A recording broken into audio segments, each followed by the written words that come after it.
Ada yang lebih penting?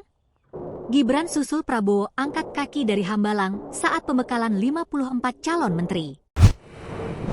Presiden dan Wakil Presiden terpilih, Prabowo Subianto dan Gibran Rakabuming, kompak tinggalkan Hambalang, Jawa Barat Kamis, 17 Oktober 2024. Padahal, saat itu, pembekalan terhadap calon menteri kabinet Prabowo masih berjalan.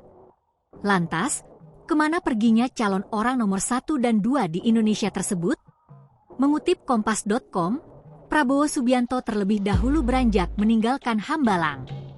Ia naik mobil Alphard putih berplat logo Kementerian Pertahanan, Kemenhan, nomor Januari 00.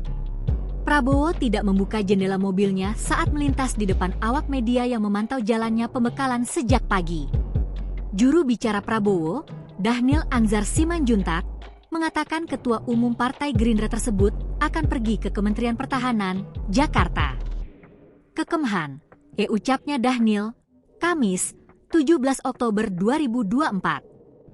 Selang beberapa jam kemudian, Gibran menyusul angkat kaki meninggalkan kediaman Presiden terpilih Prabowo Subianto di Hambalang, Jawa Barat, Kamis, 17 Oktober 2024, siang. Berdasarkan pantauan Kompas.com, Gibran pergi dari Padepokan Garuda Yaksa pada pukul 13.43 waktu Indonesia Barat. Padahal, saat itu para calon wakil menteri masih mengikuti pembekalan di tempat tersebut. Gibran tampak pergi dengan menggunakan mobil Toyota Land Cruiser putih bernopol X1523HU. Gibran tidak membuka kaca jendelanya sedikit pun saat meninggalkan Hambalang, sama seperti saat tiba pada pagi tadi.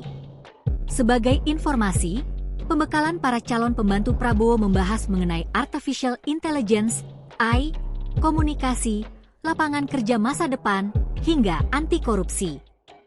Pembekalan yang dimulai pukul 9 WIB diikuti oleh 54 calon pembantu presiden terpilih Prabowo. Sebelumnya, Presiden Jokowi juga memberikan pembekalan kepada calon menteri pada Rabu, 16 Oktober 2024.